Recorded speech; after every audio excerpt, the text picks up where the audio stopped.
교통부 장관상 받았습니다. 스마트 시티. 그러니까 지금 대한민국이 지금 진행하는 것은 디지털화 시키는 거잖아요. 도시를 가장 디지털화된 도시를 이렇게 선정하고 있습니다. 매년.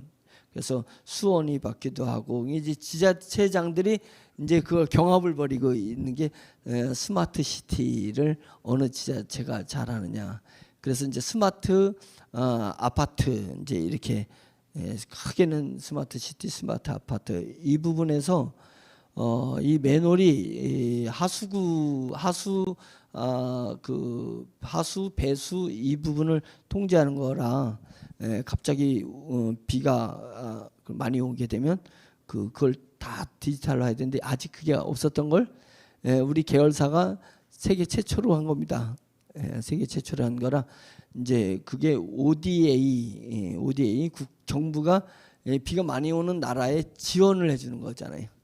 지원해 줄 때 우리한테 사가지고 가서 지원해 주는 일인데 지금은 이제 뭘 연구하고 있냐면 이제 그것까지 됐으니까 이걸 갖다가 철근 만드는 걸 연구하고 있습니다. 철근. 플라스틱으로 철근을 만드는데 지금 이제 맨홀은 두꺼운 쇠덩어리인데 그 맨홀하고 우리가 만든 플라스틱 맨홀하고 하중 테스트 그런 전문적인 건데 이렇게 프레스로 다 앞 테스트 하잖아요. 그게 쇠보다 더 단단한 거예요. 플라스틱이. 그래가지고 그 합성 플라스틱입니다. 그래서 그 기술을 가지고 있습니다. 그래서 그것을 철근을 만드는 거로 제가 제안한 게 뭐냐면 우리가 지금 사우디아라비아랑 진행하면 그 뭐라 했죠? 그 메타버스 할 때 그 네옴시티 3천조 건설 자금 총 3천조 들어가는 네옴시티를 메타버스로 만들어서 분양을 같이 하려고 지금 사우디아라비아 큰 기업하고 제가 지금 계속 관계하고 있다 그랬잖아요. 그런 부분이라서 다음 주 정도는 이제 저도 교통사고가 났고 그쪽 한국에 이제 연결시키는 분도 사고가 터져가지고 그냥 얼굴이 그냥 완전히 다 상처에 일그러졌더라고요. 그래서 이제 다음 주에 뵙기로 했습니다. 그래서 그러면 이제 사우디아라비아 할 때 3천조의 건설 기초, 저희는 이제 뭘 생각하고 있냐면 이 바닥 도로에 그 눈 비가 오고 뭐 사우디아라비아는 눈 올 일은 없지만은 이런 부분에 했을 때 이게 부식되는 게 많습니다. 녹슬고 부식되는 그런 부분에서 아무리 녹 안 슬도록 했어도 시간이 지나면은 녹이 슬면 그거 이제 하중을 힘을 못 받는데 이 플라스틱은 녹슬 일이 없습니다. 그리고 염화 칼슘에 부식될 일도 없습니다. 그런 것에 전혀 반응하지 않는 거기 때문에 건설 자재에 얘가 쇠가 가야 되는 부분인데 쇠가 가는 건 강도의 개념인데 그것을 녹이 안 쓸고 부식 안 쓰는 장점을 살려가지고 그렇게 나가게 되면 이제 문제는 뭐냐면 얘가 하중은 받는 강도는 좋은데 무게 자체가 가볍다는 거예요. 그 얘기 뭐냐면 건물을 지을 때 건물에 그 콘크리트를 있는 이 그 쇠의 하중이 엄청나게 무게가 있을 거잖아요. 그렇게 되니까 그 무게 설계할 때 우리 철근이 우리께 그 다 들어가게 되면 그만큼 그 뭐 60층 막 이렇게 질 때 그 하중을 얘가 그 부하를 덜 갖게 만들어내는 그런 부분이라 이제 이런 기술로도 지금은 진일보하고 있습니다. 그래서 이제 그런 것으로 계속 관공서라든지 지자체 일을 하고 있는 그런 회사도 저희 계열사 거긴 100% 가지고 있습니다. 저희가 그런 계열사의 매출도 있고 제가 이제 가가지고 경찰서 가서 주절주절 이제 이런 얘기를 하는 거예요. 그게 전혀 이 고발하는 안티들이 고발하는 거하고 전혀 다른 얘기들을 제가 계속 이렇게 하니까 아니 회사가 매출이 있었던 거예요. 이제 이렇게 얘기를 하는 거잖아요. 그런데 이제 트라이스톤은 비공식적으로다가 기업 가치 평가를 했는데 너무 많이 나와가지고 다시 제가 하라 그랬습니다. 다시 해라 그래가지고 너무 많이 나온 건 뭐냐면 4천억 이상 나와 버렸어요. 예, 그래서 왜냐면 매출로 따지니까, 예, 그래서 미래 가치 매출, 기업 가치 평가는 단순히 지금 매출만 보는 거 아닙니다. 기술하고 예, 현재 매출 가능성의 미래 매출까지를 봐서 기업 가치 평가를 하는 부분이라서 예, 너무 많이 나온 거예요. 그래서 저야 좋지만은 예, 그 이제 그래도 안 돼서 이제 정식적으로다가 다시 예, 낱낱이 이제 해라 이렇게 지금 가고 있고, 그래서 이제 또 이제 기업 가치 우리 아라온 있잖아요. 에코맥스. 이 아라온은 저희가 40억이었을 때 20억을 그 투자를 했습니다. 그래서 딱 51% 지분을 가지고 있습니다. 아라온이라는 회사는 51% 가지고 있는데 몽골하고 ODA 계약을 체결했잖아요. 조달청에서 돈 대주는 겁니다. 그리고 코이카를 통해서 베트남 체결하고 지금 필리핀 체결하고 이제 그렇게 이제 체결해 나가는 겁니다. 예, ODA에 하나가 성공하면 몽골은 5만 대 1년 5만 대 이제 올해부터 들어가게 되는데 1년 5만 대인데 1차 먼저 그 한 대를 그러니까 그 2억인가 얼마나치를 먼저 들어가서 실증화를 합니다. 예, 실증화는 뭐냐면 얘를 2달이든 운영해 보는 겁니다. 예, 운영해 보고 운영상 이제 몇백 대가 이제 들어가서 운영해 봤는데 이제 다 통계를 내봐는 거에서 그 자동차에서 진짜 우리나라에서는 조달 등록할 때 전부 데이터를 냈잖아요. 예, 매연 감소율 62% 매연 감소되고 연료 절감률 이런 것들을 다 냈단 말이죠. 그래서 조달 신청하고 할 때 냈고 몽골 정부에다가 그 보고서가 다 갔는데 이제 그건 그거고 이제 그 나라에서 직접 이제 테스트해 봐야 되는 거예요. 그 실증화 사업이란 실증화를 하는 겁니다. 그래서 실증화가 되면 이제 본 납품이 이제 1년 동안에 들어가는 게 5만 대가 들어가고 5만 대가 5년 동안에 들어가는 겁니다. 예, 그래서 5만 대면은 30만에서 5산 150억, 그죠? 우리가 30만 원에 갑니다. 거기는 50만 원짜리가 게 아니라 30만 원짜리 가니까 5만 대가 30만 원이니까 150억입니다. 1년에 150억. 이제 이게 나라를 점점 확장해 나가니까 현재는 아직 이루어지지 않았잖아요.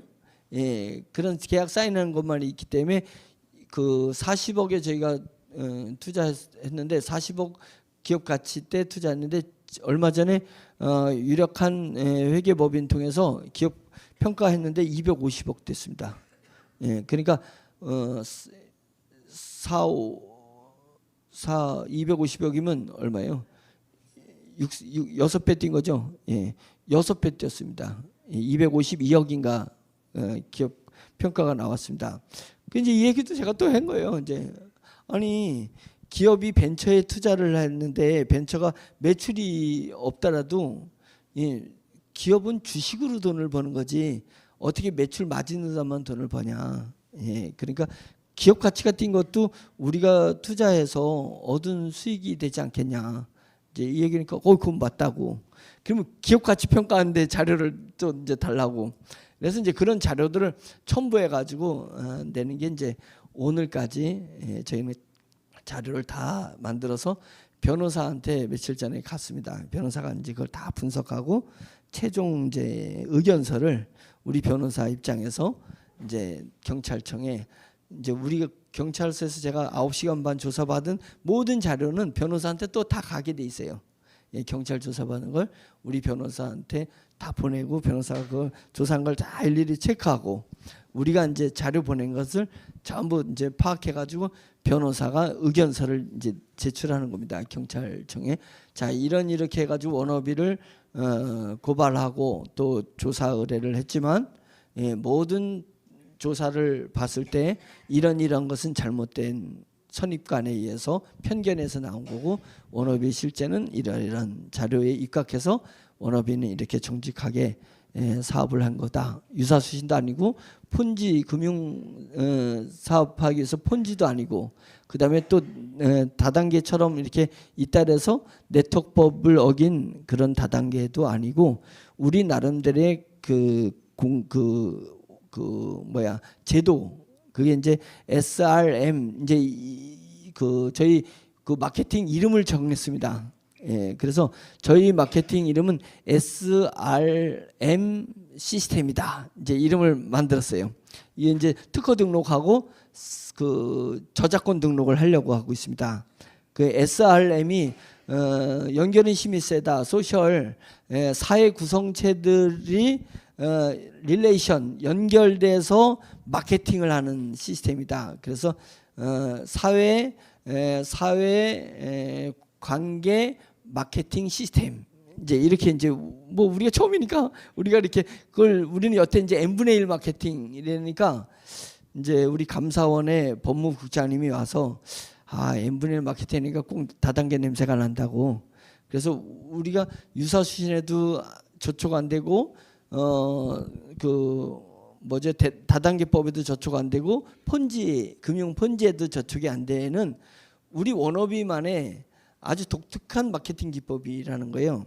그러니까 이것을 잠깐만 변호하지 말고 누가 이것을 유사수신으로 다 오해하고 얘기하면 아니다고 우리 유사수신이 아니다고 누가 폰지를 아니다고 우리 폰지 아니라고 이렇게 하지 말고 기자간담회를 열고 이런 마케팅이 나와가지고 진행하면 많은 기업들도 또 사업가들도 이 마케팅을 접목해가지고 좀 사회 환원하는 차원에서 이 일을 진행하면 얼마나 대한민국 사회가 좋아지겠냐.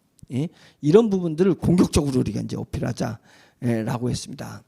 그래서 지금 우리가 감사원을 중심으로 해가지고 이제 홍보팀이 회사 내에서 직원들을 홍보팀을 비서실하고 홍보팀하고 그다음에 저희가 채널 뉴스가 있고 그다음에 경제인이 있잖아요. 언론사. 경제인은 조선일보 계열사에서 부장으로 계신 분이 와가지고 경제인을 하는 겁니다. 경제인 그 잡지 있잖아요. 저희가 발행하는 잡지가 있는데 벌써 15년이 넘은 잡지사입니다. 경제인. 그래서 거기서 이제 저희가 이제 한 조직을 TF팀을 구성했습니다. 그래서 이 TF팀을 통해서 이제 뭘 했냐면 기사 500편을 만드는 거예요. 그 동안에는 저희가 이래나 이가 아닙니다. 저래나 방언만 했는데 그게 아니라 워너비 남들이 갖지 못한 워너비 시스템을 정확하게 기사로 써내는 겁니다. 그래서 계열사들도 워너비는 이런 기술에 투자하고 이런 기술이 어디까지 전개해서 대한민국의 어떤 파장을 일으킬 건지에 대해서 기사로 쓰는 겁니다. 그래서 이제 우리에 대해서 안티글들 요즘 이제 조선비즈하고 신천지에 있는 천지일보는 신천지 건 거 아시죠? 신천지가 한 게 천지일보, 노골적으로 한 게 천지일보고 그다음에 협회도 있습니다. 기자협회. 전국 기자 무슨 협의회인가가 신천지가 만든 거예요. 그러니까 이게 꼭 뭔가 그럴싸하게 기자들이 있는 것 같지만 그냥 그런 단체를 만들었습니다. 그래서 이제 이런 일들이 일어나는데 그래도 뭐 기사가 조선비즈부터 옛날에 이제 나갔던 거 말고 요 근래에 조선비즈가 한 번 내고 연재 낼라라는 걸 우리 법무팀에서 막아버렸습니다. 연재 계속 저거 하는 거 자료를 막 제공하고 이래가지고 그 당신이 처음에 기사 낸 거랑 다르다. 우리는 회사는 이런 거다라는 것을 쫙 자료를 계속 기자한테 이제 보내가지고 이렇게 보냈음에도 불구하고 냈을 때는 당신이 책임을 져야 된다. 이제 이렇게 엄포를 놓고 이래서 조선비즈는 연재 기자가 안 나갔습니다. 그런데 신천지는 뭐 거기는 뭐 지네 마음이잖아요. 그러니까 계속 이제 연재로 다 내고 있는데 우리가 그 관심 갖고 우리가 퍼날르게 안 하면 볼 사람도 별로 없습니다. 그래도 떠 있는 게 5개, 6개 기사들인데 우리가 500편의 기사를 써 내려가면 워너비를 딱 검색하면 쫙 우리 자체를 잘 소개하니까 모든 건 이제 정반합이니까 우리 기사를 쭉 보고 그다음에 안티들이 추측성 기사를 보면 얘네는 추측성 기사네. 워너비가 낸 것에는 정확하게 데이터를 둬서 기술 소개를 정확하게 하고 그거에 대해서 해외 영향, 해외 수출하고 또 국내에 어떠한 영향을 미치는 제가 지금 얘기하듯이 정확하게 탁탁탁탁 얘기해 주니까 워너비가 이런 기조를 가지고 있는데 500편 정도 있는데 100분의 1 정도의 안티글들이 이렇게 오해하고 뜨는 거구나. 이제 이렇게 이제 인식할 수 있도록 이제 저희가 전략을 이제 바꿔서 그렇게 가고 있습니다. 그래서 이제 그 동안에 1년을 우리가 후달렸습니다. 후달렸는데 이제 올해 초에는 전략이 이제는 이런 음해나 오해로부터 빨리 워너비를 벗어나게 해야 된다. 그래서 인력이 많이 투입이 됐고 감사원에서 와서 인원이 계속 늘어나고 있습니다. 감사원 인원이. 왜냐하면 계열사들을 지금 계속 다지기 작업을 하고 있기 때문에 그렇게 이제 또 제도권 안에서 흘러가고 있습니다. 그렇게 하고요. 이제 올해 진짜 너무 많은 변화가 일어날 겁니다. 계속 지금 미팅하고 상장 회사도 지금 계속 컨택하고 그렇게 하고 있습니다. 그래서 왜 그러냐면 작년에 경기가 코로나 이후로 안 좋았는데요. 그때까지는 그래도 어느 정도 회사들이 버텼어요. 있는 자본금 가지고 버텼는데 올해는 이제 그 후유증이 이제 나와서 올해 엄청나게 이제 기업들이 줄도산된 그 중에 제일 먼저 정부가 이제 원자재가 다 올라갔잖아요. 원자재가 다 건설 장비 원자재들이 다 올라가 버렸습니다. 30% 이상 올라. 인테리어 랩도 원자재가 올라가지고 지금 인테리어 비용이 비쌉니다. 그러니까 부도날 건설업체가 많을 거다 그러니까 정부 차원에서 제일 먼저 틀어막은 게 건설 PF 자금을 딱 막아버렸습니다. 그래서 건설로는 아주 유명하고 확실한 공사 아니고는 PF 자금 하나도 못 냅니다. 그러니까 자기는 조금 돈 들이고 정부 자금 받아가지고 PF 은행 자금 받아가지고 다 공사해놓고 분양하고 그 수익 가지고 이제 빚 갚고 이랬던 돌려치기 건설회사들이 줄부도 나가지고 2천 몇백 개 건설업체가 다 문 닫았습니다. 지금 이게 심각한 상황이에요. 건설이 안 돌면 뭐가 안 돌아요? 돈이 돌지 않습니다. 그래서 또 다른 유통업체들이나 지금 어렵습니다. 그런데 이때 위기가 기회다. 이제 이렇게 IMF 이후에 많은 기업을 인수한 부동산과 기업체를 인수한 그런 자본금을 가졌던 회사들이 지금 엄청 그 IMF 이후에 커졌거든요. 많은 기업들은 무너졌지만 거기서 독특하게 돌출나게 큰 회사들이 있던 것처럼 지금은 이제 IMF까지는 안 갔지만 코로나 이후에 많은 기업체들이 우량했던 기업체들도 많이 이제 문을 닫게 됩니다. 그래서 우리는 독특한 기술력을 가지고 있잖아요. IT의 기술을 가지고 있고 그 다음에 메타버스, 그러니까 메타버스 기술을 가지고 있고 바이오 쪽, 엑소좀 기술을 가지고 있고 소재 사업의 기술을 가지고 있는 겁니다. 그래서 반도체 기체 기판에 들어가는 지라규소, 그 다음에 스테인레스 강에 들어가는 페로크롬, 이것은 공산권, 구소련, 러시아를 중심으로 하는 그 구소련 그쪽 기술들 빼고는 서방에서는 저희가 두 개는, 하나는 페로크롬은 지금 막 만들고 있는 포스코에다가 납품하고 일본의 모 상사 회사에 납품하기로 되어 있는 그 페로크롬은 서방에서 유일한 기술입니다. 우리나라에서 서방에서 유일한 기술. 지라규소는 지난번에 얘기했듯이 일본에 우리가 그 반도체 그 수출 그 규제했던 거 있잖아요. 일본이 우리나라 반도체 사업을 무너뜨리기 위해서 수출 규제한 항목 중에 질화규소라는 항목이 있습니다. 질화규소. 그 질화규소가 반도체 기판 만드는 소재입니다. 그래서 SK에서 질화규소를 일본에서 그 소재 특수 소재입니다. 그것을 가루를 사다가 찍었었어요. 기판을. 근데 그것을 규제를 한 겁니다. 그럼 우리가 우리는 소프트웨어 반도체를 삼성에서 만들려면 기판이 세지. 거기다가 그 구리를 이렇게 해가지고 찍어내는 거잖아요. 근데 그 기판 만드는 질화규소를 수출을 규제한 거예요. 일본이. 그래가지고 어떻게 됐어요? 비싸게 100원이면 사올 걸 1,000원 주고 찍은 기판을 수입해 왔습니다. 그러니까 일본이 말하자면 100억을 수출한 걸 1,000억을 수출하게 된 거예요. 기판을 수출해 버리니까. 우리는 울며 겨자 먹기로 기판을 사와야 됐잖아요. 그 기판을 소재가 되는 질화규소를 못 만들었던 거예요. 근데 질화규소를 국가기관에서 만든 걸 저희가 기술 이전을 해왔거든요. 그게 우리 익산에 있는 트라이스톤이라는 회사입니다. 그래서 그 기술을 제가 보고 그때 뭘로 했냐면 100억 가치로 평가했습니다. 기술을 100억 가치로 평가하고 거기다가 50억을 투자했던 겁니다.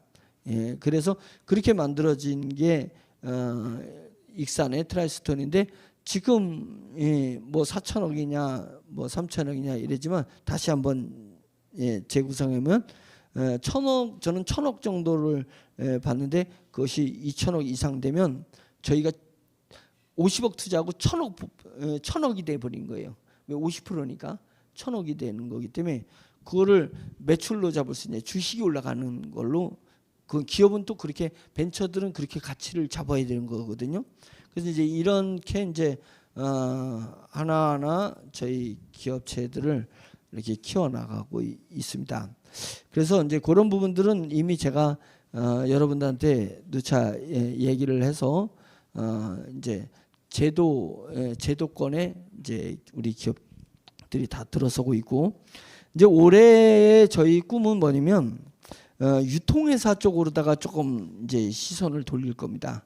생활 필수품 그건 뭐냐면 저희가 이제 그 위기가정 청소년들이라든지 위기 세대 기성세대들을 우리 회원화하고 우리 아이들 그래서 기성세대 10만 명을 목표로 했고 그다음에 위기가정을 맞이한 청소년들 10만 명을 목표로 했었습니다. 우리 회사의 설립 목적이 그거예요. 그래서 어른들 10만 아이들 10만에서 20만 명을 패밀리로 해서 이 우리가 계열사를 계속 늙어가던 이 그룹화되어 있는 이 회사에 벌어진 모든 돈이 40%는 기성세대들한테 40%는 아이들한테 이렇게 돌아가게 하자. 이렇게 돼서 나머지 20% 갖다가는 운영을 한다. 예비비로 물론 이제 수익이라는 것은 운영비를 제한 것이 이제 수입이긴 한데 이제 그렇게 4대 4대 2이 공식이 저희 워너비 그룹이 갖고 있는 공식입니다.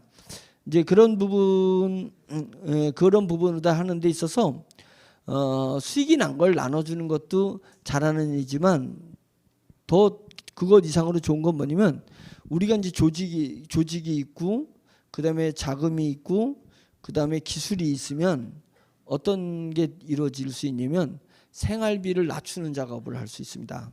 다르게 얘기하면 우리가 예를 들어서 소세지다 이러면 예를 들어 소시지 너무 작으니까 예를 들어서 이제 저희가 축산 가공업을 하겠다.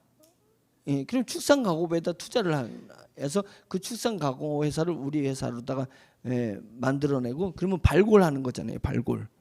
그러면 고기를 저희가 발골해 가지고 우리 회원들한테 원가 포지션에다가 납품을 하는 겁니다. 그러면 이제 그 돼지 잡는 날 월요일 매주 월요일 그러면 우리 45개 센터가 있잖아요. 센터에 돼지고기가 글로 다 가는 거예요. 그러면 이제 자 월요일 날 돼지고기 잡는 날이면 금요일까지 선주문 이렇게 하는 거예요. 그냥 원가로 다 내려보내 주는 겁니다. 회원들한테는. 그러면 이제 우리 회원들이 센터에 와가지고 돼지고기를 월요일마다 원가로 가져가면 이게 원가가 무진장 싸더라고요. 고기가 마진이 없을 줄 알았는데 엄청나게 마진이 많습니다. 유통 마진. 예. 또 특히 오래 놔두면 상하는 음식들 그런 것들은 마진이 많게 돼 있습니다. 그래서 이제 그런 거 돼지 잡는 날 월요일, 소 잡는 날 수요일, 예? 수산물 고기 잡는 날, 예? 피시 잡는 날 금요일 뭐 이렇게 해놓으면 우리 센터로 가지러 갈 거 아니냐 이거죠. 그래서 그 월요일 날 돼지 잡는 날에 맞춰서 돼지고기 요리를 준비를 할 거고 우리 회원들이 식단이 이렇게 패턴을 갖게 만들어내는 거잖아요. 이제 이렇게 돼서 생활비를 낮추고 그다음에 쌀이 농촌에서 농촌과 조합하고 손잡아가지고 쌀을 대량으로 다 가져와서 이제 월 초 되면 쌀이 또 나가게 되고 이제 이렇게 이런 일들을 하면서 센터를 활성화시키려고 저희가 준비하고 있었는데 작년에 이거 다 계획에 있었던 겁니다. 계획이 있었는데 안티들이 하도 이제 환불하느냐고 정신을 저희가 못 차렸어요. 환불 내야 되지, 세금 내야 되지, 또 새로운 마케팅에 투자해야 되지, 막 이러다 보니까 예상대로 매출이 올라가지 못하니까 이제 원하는 그래서 20개 기업 만드는 것에서 멈춘 거잖아요. 그래서 주로 기업이 첨단화된 사업 아이템에다가 투자를 한 거예요. 이제 그런 것들이 이제 지금은 이제 결실을 이제 맺어 나가고 있습니다. 이제 이런 일들이 일어나고 우리가 이제 렌트카가 있습니다. 워너비 렌트카. 워너비 렌트카는 되게 이제 일반 렌트카들이 많이 있어요. 이름 있는 뭐 금호 렌트카나 아주 렌트카, 현대 렌트카 뭐 이렇게 렌트카들이 있는데 그런 굵직한 렌트카는 1차 렌트카 회사입니다. 그리고 그 1차 렌트카 회사에서 그 영업을 맡은 또 무슨 이름도 없는데 그런 렌트카들이 있어요. 그런 데는 영업하는 렌트카가 있습니다. 2차 렌트카들이 있습니다. 저희는 1차 렌트카 그 허가를 받은 회사입니다. 그렇게 되려면 주차장을 보유하고 있어야 되고 그다음에 그 중형 이상급 차량을 50대 이상을 회사가 가지고 있어야 됩니다. 그러니까 평균 8천만 원이면은 40억 정도를 투여를 해야 되는 거예요. 그리고 주차장 시설부터 사무실 이런 조건이 까다롭습니다. 근데 저희는 그거를 다 맞춘 거예요. 맞춰가지고 1차 렌트카에 등록이 되어 있는 게 워너비 렌트카입니다. 예, 그래서 이걸 본격적으로 렌트카를 진행을 하려고 하는데 이게 이제 캐피탈에서 하여튼 이 금융감독원 주의를 받잖아요. 모든 금융과 관계된 걸 못하게 만들어 버립니다. 예, 그러니까 은행이라든지 은행 대출을 안 해주고, 그다음에 뭐 하여튼 은행에서 하는 거는 다 잘 안 돼요. 그래서 그런 것들을 이제 막았었습니다. 그래서 이제 이게 풀리면 우리 렌트카가 이제 딱 떠오르는데 1차 그래가지고 북경자동차하고 계약을 체결하려고 지금 그 준비 다 하고 있다는 거 아니에요? 그 뭐냐면 북경자동차는 그 벤츠 자동차가 대주주가 북경자동차, 베이징 자동차, 베이징 자동차, 북경자동차인데요. 거기가 벤츠 대주주입니다. 벤츠 자동차가 독일 차가 아닙니다. 중국 차입니다. 대주주가 중국이니까. 벤츠, 아우디 대주주가 북경자동차입니다. 그래서 그 제조는 그 독일에서는 브랜드 기술만 주관하지 생산은 중국에서 전기 자동차는 그 북경자동차에서 다 생산해냅니다. 전기 자동차는 그래가지고 지금 이제 저희가 그 작업을 작작 진행하고 있습니다. 또 뭐 안티들이 또 야 워너비가 북경자동차 노린다 그래가지고 이제 또 북경자동차에다 찔러려는지 모르지만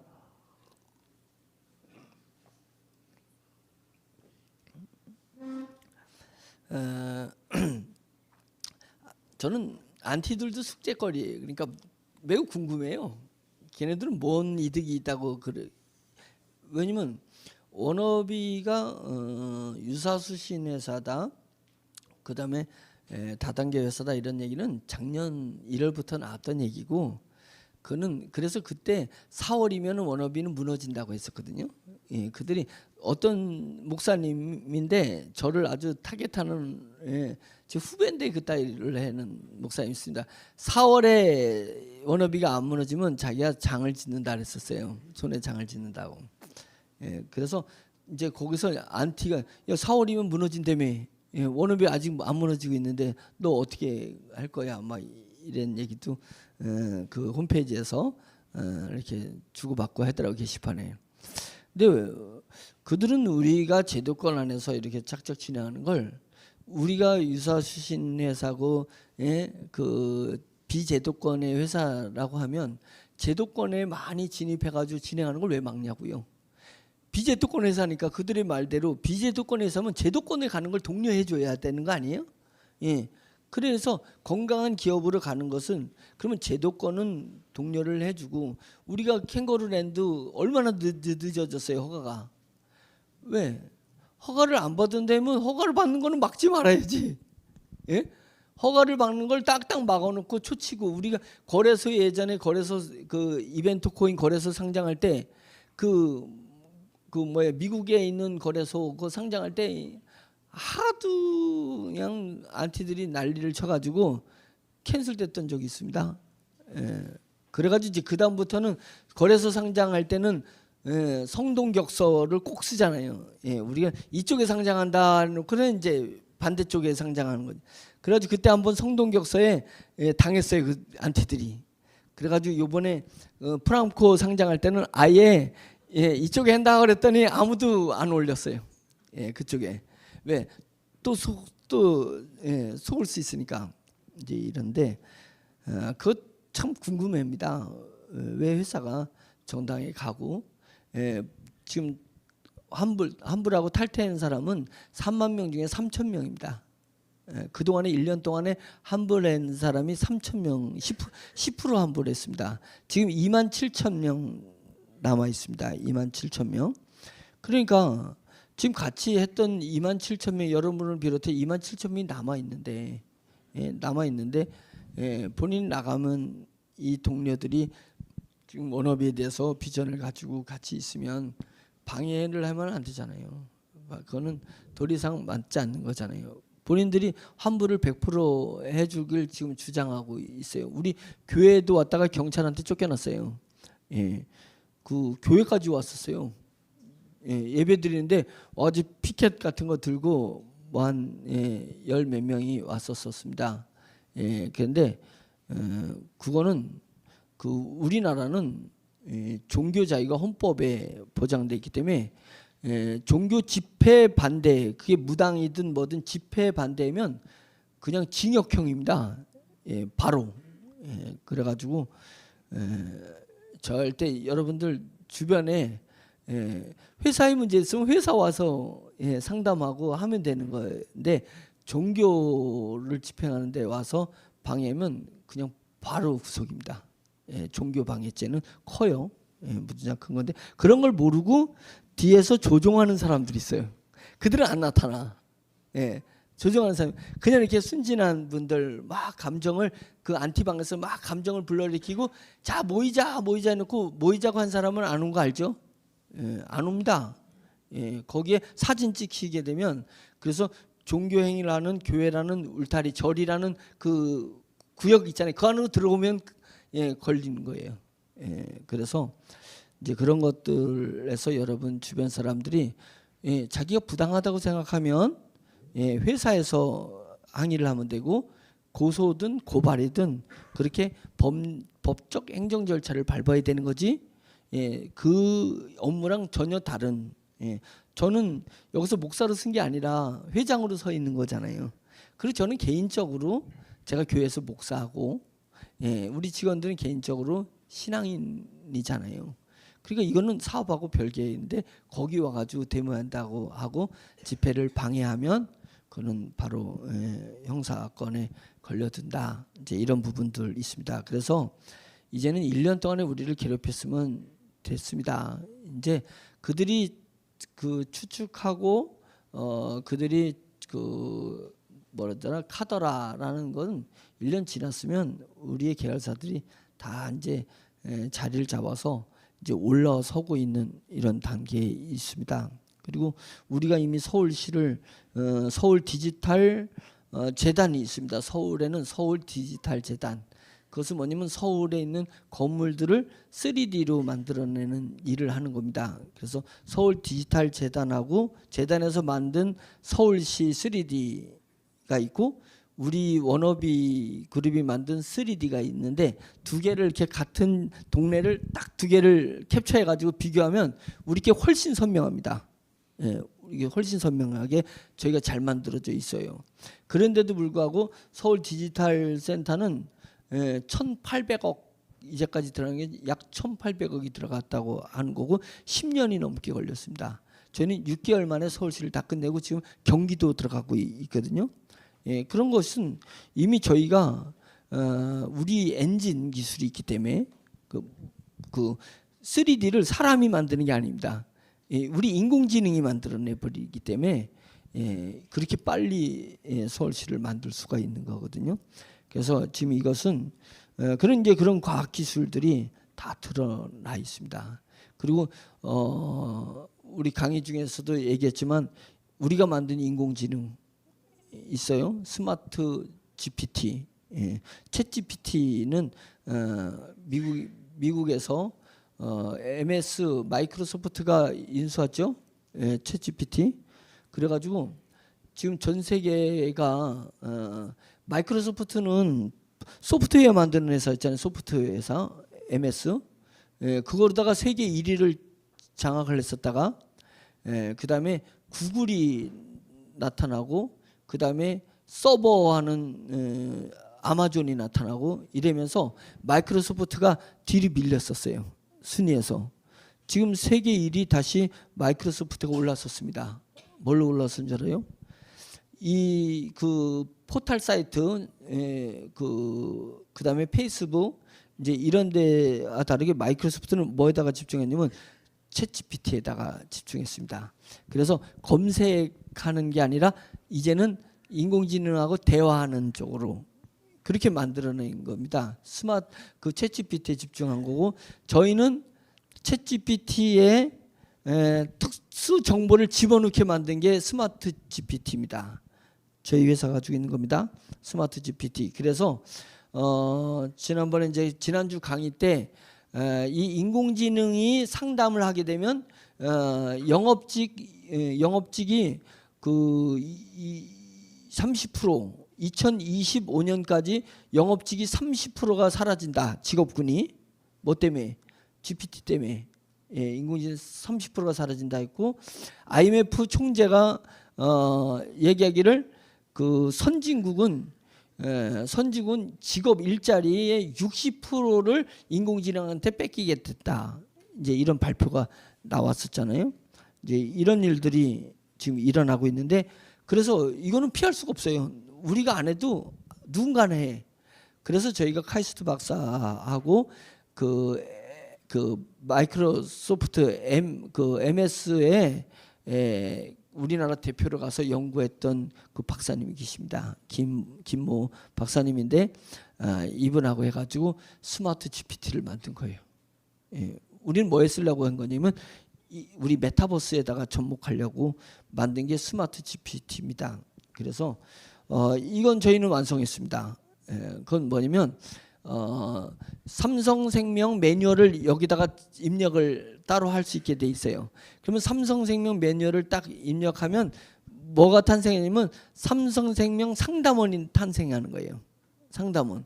그래서 이 상담원한테 삼성생명에 관한 모든 질문을 하면 다 답변을 하는데 이 상담원이나 보험사 직원보다 더 답을 잘한다 이거죠. 얘는 까먹지 않으니까.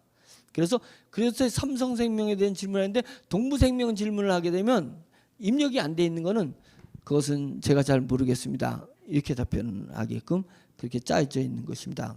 그래서 이런 쪽으로다가도 이제 저희가 발전하고 있고 그다음에 글라스, 스마트 글라스 이제 이쪽도 상당히 앞서 있습니다. 그래서 다른 데는 뭐 이걸 선거용으로도 한다, 뭐 게임용으로도 한다 이러는데 저희는 그런 쪽이 아니라 카메라를 4대를 설치를 합니다. 이 안경에 아주 초소형 카메라, 초소형 카메라를 4개를 해서 하나는 눈동자, 안쪽 눈동자 2개 보게 하고 카메라 2개는 앞을 보게 하게 됩니다.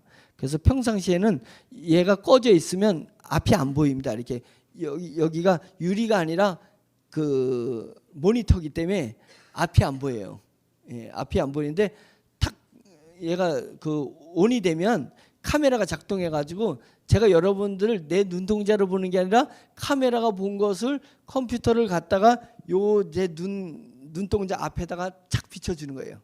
요 짧은 내 눈동자와 이 그 안경 요 짧은 요 사이를 그 모니터가 켜지게 만드는 기술입니다. 그래가지고 다 보는데 제 눈이 아니라 여기 달려 있는 카메라로 보는 거예요. 그게 보게 되는 겁니다. 보면서 이제 말하자면 그런 거죠. 이제 쭉 사람을 보는데 내가 눈동자가 아무리 훈련을 받아도 경호원들이 수사망에 올라와 있는 그 사람들을 눈으로 찾아서 찾기 어렵잖아요. 근데 이게 그 컴퓨터랑 연결되면 이 컴퓨터는 수사망에 올라오는 그러니까 단속 뭐라죠? 검거해야 될 리스트를 다 가지고 있잖아요. 그래서 쫙 보안요원이 딱 하면 딱 거의 지목이 되면 거기서 깜빡깜빡 사람이 깜빡깜빡 해야 되는 거죠. 내 눈으로 보는 게 아니라 인공지능으로 경호를 하는 겁니다. 딱 보는 거예요.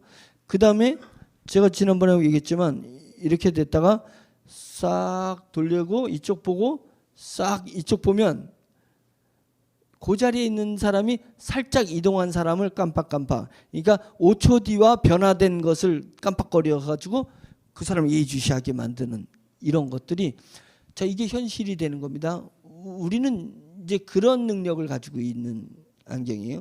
그래서 이제 여기에 더 얹어서 뭘 주문을 했냐면 홍채 인식을 하게 해달라고 제가 박사님한테 주문을 넣었습니다. 그래가지고 지금 열심히 연구하고 있는 게 뭐냐면 홍채 인식을 연구하는 거예요. 이 눈동자에서 홍채의 그 갈색의 이렇게 모양이 다르잖아요. 그 지구 인구가 맞을 확률은 아주 극소수인데 그 극소수인 사람을 만날 확률이 더 어려워. 예? 다른데요. 그래가지고 이 홍채를 딱 인식하게 하면 뭐냐면 자동 로그인을 한다. 여러분들이 이제 그 암호화폐 지갑 내 지갑 들어가기도 어렵고 이게 저도 비밀번호는 저는 단순 무식이라 비밀번호가 하나입니다. 제 비밀번호. 이게 2개, 3개 만들면 은행에다 이 비밀번호 2개, 3개 만들면 이게 내 이메일 비밀번호하고 은행 비밀번호 기억을 못 하겠었어. 비밀번호 딱 하나로다가 해놨거든요. 그러니까 누가 제 비밀번호 카피를 하나 뜨면 야, 은행부터 다 열려버릴 수가 있는 맹점이 있어요. 그 이제 나이가 드는데 점점 메타버스 시대로 가는데 우리 기성세대들은 어떻게 했냐고. 거기는 아주 더 복잡한데요. 그러니까 저희가 이제 아이디얼 레기원님은 안경만 이 안경이 현재는 이게 지금 소비자가는 100만 원 선 정도 잡고 있습니다. 이 안경 하나가. 그런데 이걸 딱 쓰면은 내 홍채를 딱 읽고 자동 로그인이 되는 거예요. 내가 그냥 아바타로 쑥 들어가는 거죠. 그러면 아바타로 활동하는 데는 거기는 로그인이 자체가 없는 세상입니다. 왜? 나가 인식이 됐잖아요. 그러니까 내가 가서 은행 창구에 가서 그냥 돈 보내면 돈 보내지는 거고 쇼핑몰에 가서 거기서 쇼핑몰은 없죠. 거기 가가지고 이제 물건 사는 데 가서 알아서 결제하면 내 통장에서 다 나가는 거고 아바타가 선물 창고에 가서 선물을 잡을 때까지 돈을 안 내. 이걸 누군가 다른 사람 손에 탁 연결되면 이게 이제 여기서 결제돼가지고 그 사람 집 주소로 딱 택배 발송하는 겁니다. 이제 이런 것이 로그인 없이 나는 세상을 만들어내는 게 지금 우리가 워너비가 추구하는 그런 글라스, 홍채 인식 글라스. 그래서 전자지갑도 이제 내가 로그인이 필요 없는 세상이 되는 거고. 그래서 이제 저희가 올 초에 작년에 하려다 못했습니다. 아바타 유권자 연맹. 자, 그건 뭐냐면 우리나라 선거철만 되면 유권자 연맹이 엄청 힘이 세요. 민주당이든 국민이든. 근데 제가 이제 주장하는 건 뭐냐면 못하러 선거 때 가가지고 그냥 그 줄 서가지고 선거하냐. 아바타가 가서 선거하면 어떻겠냐. 예. 그래가지고 내가 놀러도 가고, 예.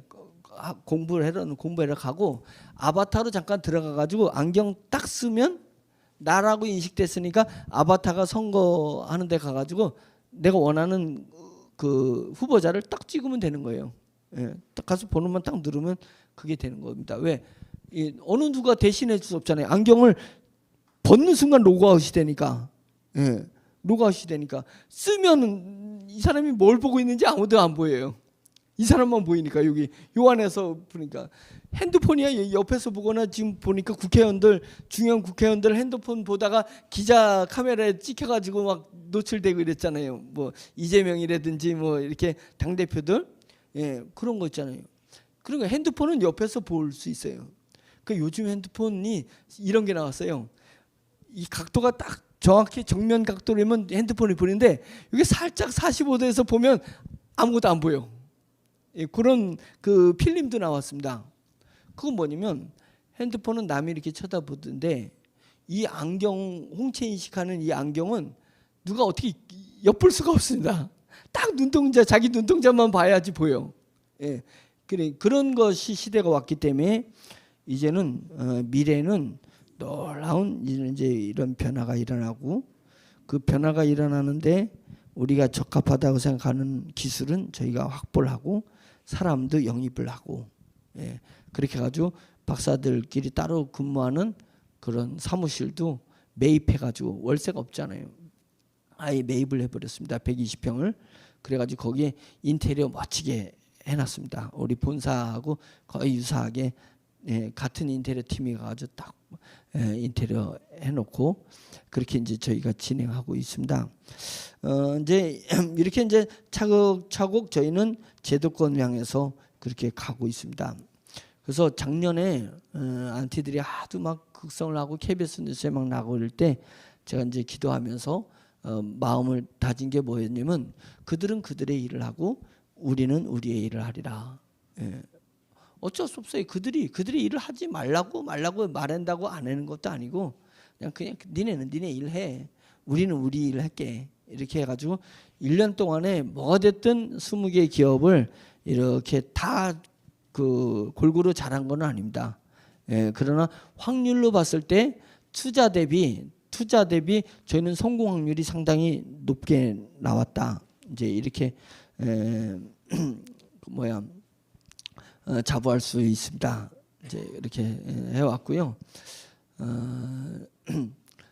그래서 제가 이제 우리 이제 오신 분들한테 계속 메타버스 얘기를 프랑코 얘기를 해야 되나, 뭘 해야 되나 이제 이런 부분들이 걱정이 뭘 해야 되는 걱정이 됐었는데, 자 오늘은 여러분들이 질문을 제가 받고 질문에 대해서 설명하는 시간을 갖도록 하겠습니다. 그래서 이제 지금 이제 1시간 정도 3시 10분이니까 한 30분 정도 제가 질문 받고 그것에 대해서 자세하게 설명해 드리는 시간을 가지면 좋을 것 같습니다. 네. 네, 네. 예. 프람코는 메타버스 프람의 프람 생태계에서 사용되는 코인이고, 그리고 프람코 외에는 저희가 코인을 만들지 않습니다. 이벤토 코인이라든지 이제 그 이벤토를 생태계에서 코인을 만들지 않고, 이 프람코 코인이 워너비 그룹 생태계의 코인입니다. 그러니까 프람 생태계의 코인이기도 하고 워너비 그룹의 코인이기도 합니다. 그래서 이제 전 세계적으로다가 n분의 1을 위해서 회원이 나갈 때 그 회원은 이 프람코 코인을 사도록 이렇게 할 거고, 그게 이제 초반에 50명, 500명, 5,000명 갈 때까지는 그냥 쉽게 하기 위해서 그렇게 가지만 어느 정도 이제 수당을 받게 되면 프람코 코인을 사서 우리 회원 가입으로다가 들어오게끔 그렇게 만들어진 작심하고 만들어진 게 이제 프람코 코인이게 되고요. 근데 이제 이 프람코 코인을 원래는 올해 4월 달에 시장에 내놓으려고 했던 그 부분인데 저희가 프람코 생태계가 서비스 되기 전에 나온 겁니다. 그러다 보니까 이 프람코 코인은 생태계를 통해서 코인이 커야 되는데 지금 프람코 코인은 수당을 저희가 수당 주는 것을 그 매입하면서 인위적으로다가 올리려고 시도한 게 프람코 코인이었는데요.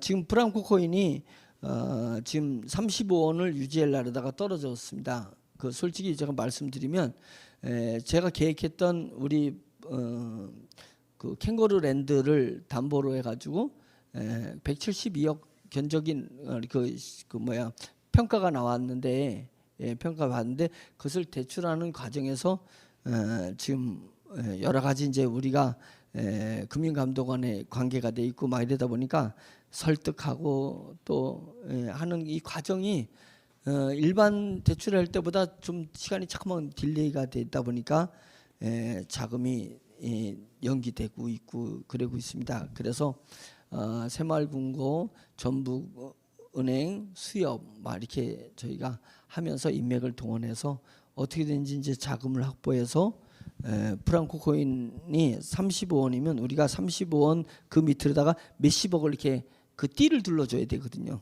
그러면 35원에 파는 사람은 그 밑으로다가 내려갈 리가 없잖아요. 띠가 둘러지니까. 그래서 그렇게 하고 그 다음에 35원부터 30원까지 이렇게 띠를 두르는 거거든요. 띠를 두르고 그 다음에는 30원짜리를 빼가지고 36원으로 다 띠를 두르고 그 다음에 31원을 다시 올려가지고 그 37원으로다가 올리고 이러면서 띠를 둘러서 이렇게 끌고 올라가야 되는 거예요. 그러면 그 안에 막 바꿀 사람은 바꿔도 원체 이제 몇십억의 띠가 굴러 있으니까 이제 그걸 보고 이제 그 유저들이 외부 유저들이 야 이거 띠가 이렇게 두껍네.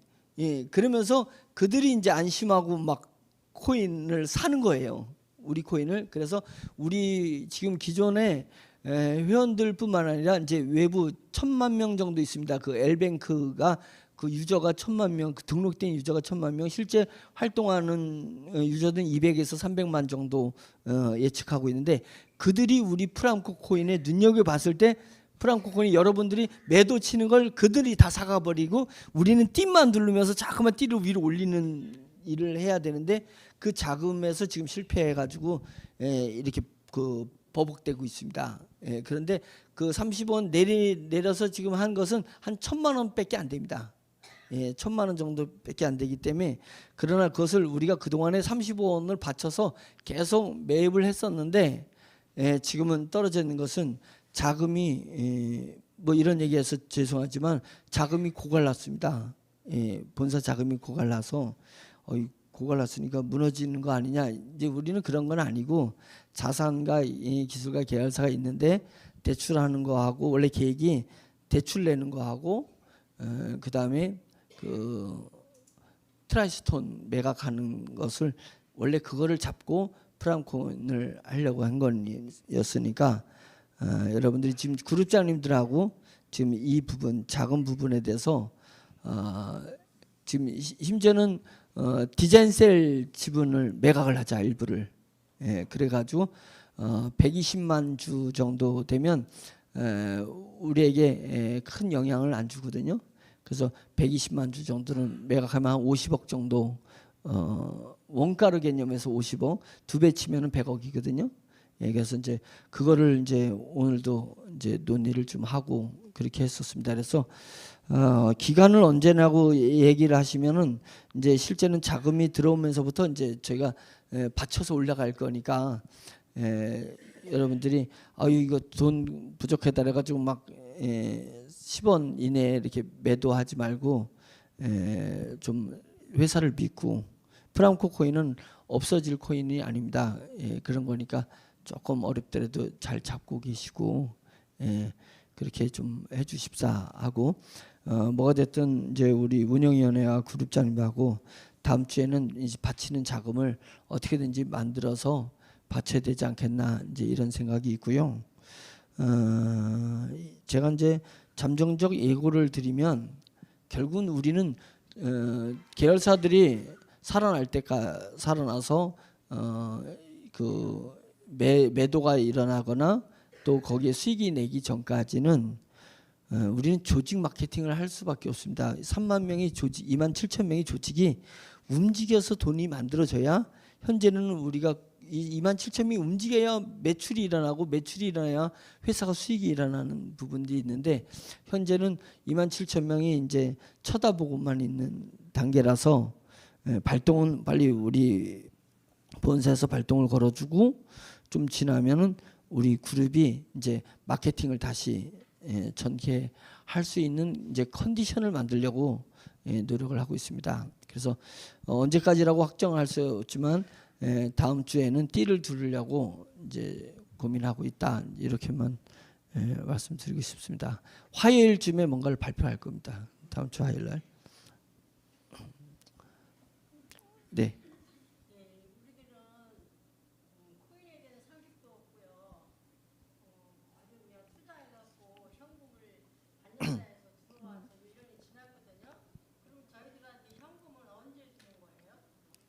예, 그 말씀 잘했는데 요거 좀 올려줘 보세요.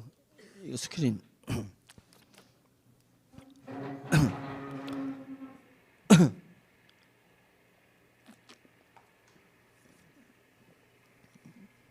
제가 이렇게 연세 드신 분한테는 정말 죄송해요. 왜냐면 우리 회사가 반은 연세 드신 분들을 위해서 회사가 만들어진 거거든요. 그래서 4차 산업혁명에서 많은 돈이 움직이니까 그 돈을 받아서 4차 산업혁명이 뭔지 그 시대가 왔을 때 나에게 어떤 어려움이 있는지 이런 거 생각 못 하시는 분들을 우리 회원으로 만들고 우리는 첨단화된 데서 돈을 벌어서 첨단화 모르고 사시는 분들한테 수익을 드리려고 한 거예요. 그러니까 당연히 현금으로 다 드려야 되는 게 맞는데 지금은 왜 현금으로 못 드리고 어렵게 코인으로 드리느냐. 이게 수당과 지원이 달라서 그래요. 수당과 지원이. 수당이라는 뜻은 이득이 나야지 수당을 주시는 거잖아요. 이익이. 그러니까 회사에 이익이 있으면 이익을 수당으로 주는 거예요. 그러니까 이것은 현금으로 주려고 하는 거예요. 가급적이면 현금으로 드리려고 하는데 그리고 현금으로 드리지 못하면 쉽게 현금화할 수 있는 방법이 있어요. 우리 마르 카드를 동원하면 쉽게 할 수 있어요. 그래서 어려운 코인으로 하더라도 코인을 포인트로 바꿔가지고 현금화시키는 우리 시스템을 가지고 있어요. 그런데 그렇게 해도 지금 안 하고 왜 자꾸만 코인으로 주냐면 수당이 아니라 지금은 그 지원이기 때문에 그래요. 지원. 우리 회원들한테 지원을 해주는 거 있는 거예요. 그 얘기 뭐냐면 매출이 일어나지 않았는데 뭔가를 주려면 지금은 우리가 대출을 내고 본사는 매출을 일어나서 수당을 다 주고 나니까 지금은 매출이 안 들어오니까 수당을 끊는 거거든요. 그게 법이 맞잖아요. 매출이 일어나야지 마진이 있고 마진이 있어야 수당을 주는 건데 지금 우리는 매출이 없는 상태니까 야 그러면 수당을 못 나가니까 이 수당 못 나가면 당장에 이제 하루하루 생활이 어려운 분들을 위해서 어떻게 했냐 이렇게 이제 고민이 된 거예요. 고민이 돼서 그러면 안 되겠다. 우리가 자산이 있으니까 자산을 대출을 내서라도 수당을 주자. 수당처럼 주자 하는데 실제 수당은 아니고 지원인 거예요. 지원. 회원들을 생활을 위해서. 그래서 대출을 내거나 안 되겠다. 우리 지분을 매각해버리자. 왜? 꼭 핵심적인 기술을 우리 미래에 지향하는 건 바이오하고 메타버스니까 그 외에 보조적인 것은 10배 이상 늘었으니까 팔자. 이래가지고 자산을 매도해서 자산 정리를 해서 이렇게 주는 건 수당은 이득이 아닌 거에서 주니까 이 부분이잖아요. 수당은 이익이 날 때마다 주니까 무한대로 줄 수 있어요. 이익만 나면 무조건 줘. 공식으로. 근데 대출과 매도는 어느 단계에서 얘는 한 임계점이 있어요. 한계가 와요. 그잖아요. 한계가 오니까 여기서 이제 예를 들어서 저희가 500억을 현재 500억을 예산 잡고 움직이는데 500억을 지원을 3만 명한테 코드로 치면 60만 코드거든요. 이 60만 코드로 5억을 주니까 현재는 하루에 5억씩 주고 있어요. 5억씩 지금 코인으로 나가는 게 5억씩을 현금으로 5억씩을 주고 나면 500억은 100일 주면 끝나요. 근데 이 5억은 직급자를 뺀 거예요. 직급자를 뺀 지원금이에요. 다르게 얘기하면 딜러 숫자에 맞춰서만 주고 있고 직급자들 수당은 한 3억 정도 돼요. 플러스 하루에 5억 플러스 3억 정도는 락을 걸어서 주고 있어요. 락 걸고. 예. 지금은 그렇게 가고 있거든요. 자, 다르게 얘기해서 8억이라고 생각하면 8억이 지원금으로 회원들한테 나가면 500억은 8억이 열흘이면 80억이고 며칠 걸려요? 이거 68에 48 60일 2달이면 끝나요. 그러면 이 대출은 저희가 빚으로 갚아야 되게 되고 매도는 자산이 이제 없어진 거예요. 회사 하나가 사라져 버린 거예요. 그러면 그게 받는 분은 사실은 푼돈이잖아요. 받는 분은 푼돈이에요. 8억을 하루에 줘도 받는 분은 푼돈인데 그 푼돈은 60일이 지나도 2달이 지나도 계속 받아야 되는데 그러면 우리는 이거 다 주고 난 다음에 또 회사 하나를 또 팔아야 돼. 그리고 또 팔아야 되다 보면 미래가 없어져 버리잖아요. 예, 거기서 수익 난 걸 갖다가 그 우리가 500억에 매도할 애를 팔지 말고 살려두고 계속 수익 난 거를 수당으로 다 줘야 되는 건데 당장 어렵다고 하니까 지금은 급한 대로 이거를 팔아서 지원을 하려는 거거든요. 그래서 이제 꾀가 난 게 뭐냐면 야, 이 돈을 지출을 하려고 할 때 가상자산인 우리가 암호화폐를 이 프람코 코인을 만들어서 이게 이제 이거는 그 유형의 자산이고 가상의 자산이라는 게 있어요. 가상자산. 실제는 눈에는 안 보이는데 이 프람코라는 코인도 자산이거든요. 저희가 100억 개를 발행했으니까 얘가 35원이면 100억 개니까 35원이면 3,500억이라는 가상자산을 가지고 있어요. 우리가.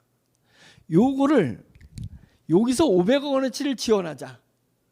그러면 이 500억 원어치가 거래소에 와가지고 내가 500억 원어치를 받았으니까 거래소에다 계속 갖다 팔 거 아니에요. 그래서 현금을 만들잖아요. 이제 어려운 분들은 못 팔지만은 이제 계속 팔아. 뭐가 됐든 팔면은 얘가 500억이 사고 팔고 일어나요. 우리는 계속 수당 가상자산으로 수당 주고 거래소로 오면 우리는 그 현물 자산을 판 돈 갖다가 사업 주는 거예요. 가상자산을. 그렇게 되면 어떤 일이 발생되면 500억 원어치를 여러분들한테 줬어요. 가상자산을. 그때 여러분들이 60일에 걸쳐서 2달에 걸쳐서 500억 원어치를 거래소에다 내다 팔았어요. 그러니까 우리는 500억은 현금이 있으니까 거래소에 있는 애를 500억 원어치를 사왔어요. 그때. 똑같이 500억이 움직였는데 그걸 2달을 계속 사와서 소각하고 사와서 소각하고 사와서 소각해버리니까 이 유형의 자산은 500억 원이 없어졌는데 그죠? 500원을 다 그 코인을 사가지고 버렸으니까 없어졌는데 이 가상자산도 소각해내니까 3,500억이었는데 500억을 없앴잖아요. 그러면 얘가 3,000억으로 줄을 것 같은데 가상자산은 그게 아니에요. 예, 이건 잘 이해 못하는 분들은 이해 못하겠지만 이 코인의 세계를 알면 500억을 우리가 계속 사가지고 소각해버렸잖아요. 그러면 얘 코인이 얼마까지 가냐면 500억 정도 하면 35원 했던 코인이 100원 이상으로 쑥 올라가 버려요. 100원 이상이 돼요. 코인가가. 100원이 돼버리면 우리가 100억 개가 100원이 되면 1조가 돼버려요. 1조. 우리 자산이 1조의 돈이 돼버려요. 그러면 3,500억이 됐던 놈이 1조가 되니까 우리가 플러스 6,500억 원어치가 자산이 올라갔어. 그잖아요. 올라가니까 60일이 끝나도 다시 여기서 500원어치를 줘도 끄떡 없어요. 자산은 계속 늘어나는 거예요.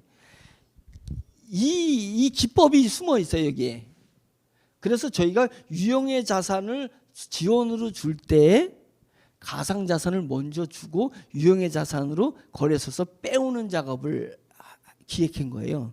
그거는 왜 그러냐면 여러분들이 가상자산 우리 메타버스가 점점 활성화되고 외부에서 회원들이 막 계속 들어오게 되면 이 가상자산이 쫙 늘어나서 그 다음부터는 8억 원어치를 아니 하루에 8억을 주는 게 아니라 하루에 20억 원어치를 줘도 원체 많이 올라가 있으니까 문제 없이 돼서 계속 드리고 싶어서 지원을 그리고 이제 수익이 나면 이거는 수당으로 다 주고 이득이 안 나도 여기서 주는 것을 늘리려고 했던 겁니다. 그래서 지금은 어떤 분이 그래요. 왜 관리 사업자는 150만 원어치 그걸 했는데 55만 원하고 똑같이 주냐. 이런 얘기를 해서 억울하다. 그런데 그것은 조금 우리 가상자산 가치가 조금만 올라가면 다시 거기다가 더 얹어주고 관리사업자의 락을 걸었던 걸 이제 풀어주고 이제 이렇게 이제 만들어낼 건데 왜 그걸 지금 바로 못했냐면 우리가 이제 그 유형의 자산을 대출이든지 매도가 빨리 와서 이거를 이제 매입을 해줘야 되는데 매입을 못 해주고 있어요. 그래서 이제 그것이 제가 죄송하고 안타까운데 이게 뭐 계속 하세월 가는 건 아니고 우리는 자산을 반드시 이렇게 해서 매도를 이뤄낼 거니까 그 부분 왜 매도냐 35원 밑으로 떨어지니까 지금 안 내놓잖아요. 수당은 매일 나갔는데 그런데 이게 35원 40원 올라가면 이제 내놓기 시작을 할 거거든요. 그럼 우리가 그걸 막 사가지고 소각을 계속 해야 되는 거예요. 그러면 분명히 여러분들한테 훨씬 더 많은 수당을 주게 되는 일이 일어난다. 그래서 좀 어려워요. 어려워도 조금 어려운 분들이 그래서 이제 센터가 이제 역할이 뭐냐면 이제 지금은 센터한테 이거 도와달라고 맡길 수가 없어요. 왜냐면 센터가 수수료를 떼야 되거든. 근데 코인가가 떨어져 있으니까 수수료 떼고 자실 것도 없잖아요. 지금 35원이 아니고 20원에 만원씩 주는데 그것도 억울해 죽겠는데 센터피까지 떼면은 안 되잖아요. 근데 이제 이게 30원이 40원, 45원 이렇게 올라가면 그래 내가 5% 센터한테 수당 내가 그 수고비 줄 테니까 날 찾아줘라. 그러면 이제 센터가 이제 그런 역할을 하면서 알바 자리가 이제 나타나는 거예요. 연세 드신 분들 위해서 젊은 애들이 그거 도와주고 알바비를 받는 일이 일어나는데 그것도 소소하게 많이 나간다는 거죠. 그러면 이제 내가 이제 억울해가지고 배운다고 이게 실제로는 어렵지 않아요. 이게 배우는 게 왜 내 돈이 자꾸만 빠져나가면 이제 억울해서 배우기 시작할 거예요. 그러면 이제 좀 쉽게 내가 이제 현금으로 되어져요. 그러다가 이제 우리 회원들 말고 이제 거래소에 있는 그 몇백만 명 회원들이 이제 우리가 수당 받은 걸 내놓으면 회사가 사가는 게 아니라 코인가가 계속 올라가니까 이 외부 사람들이 이제 필리핀 사람, 싱가포르 사람, 해외에 있는 사람들이 우리 코인을 이제 사기 시작을 해요. 그러면 이제 저희가 딱 보면 야 이제 외부 사람들이 코인을 아는 사람들이 막 많이 사가는 게 보여요. 회사가 딱 보이면 그때 우리 회원들을 위해서 마루카드가 이제 딱 등장해. 마루카드는 모든 코인을 포인트로 바꿔가지고 현금으로 만들어줘요. 거래소 거래가 안 해. 그냥 자체에서 거래를 해버려요. 그게 합법적으로 만들어진 거니까 얘는 내가 코인을 이 카드에다가 넣어. 코인을요? 카드에다 넣으면 그 코인이 포인트로 바뀌었다가 포인트를 현금으로 바꿔가지고 나한테 줘요. 그러니까 얘는 단말기에 가가지고 딱 누워서 현금으로 바로 찾을 수가 있는 시스템이 만들어져 있어요. 그 다음에 우리 가맹점에 가가지고 내가 옷을 사거나 물건을 먹고 카드로 딱 긁어. 카드를 긁으면 나는 내게 있는 코인으로 긁은 거라고 생각하는데 코인이 맞으면 카드로 10만 원치 긁으면 코인이 10만 원이 싹 없어져요. 그게 없어지는 게 어떻게 되냐면 10만 원어치가 포인트로 자동으로 바뀌어. 그 포인트를 이 가맹점에다가 결제를 시켜줘 버리는 거예요. 그러면 결국 가맹점은 포인트를 받았잖아요. 포인트는 또 금세 현금으로 바꿀 수 있거든. 그러니까 실제는 내 통장에서는 코인이 없어지고 가맹점한테는 포인트로 가는 거예요.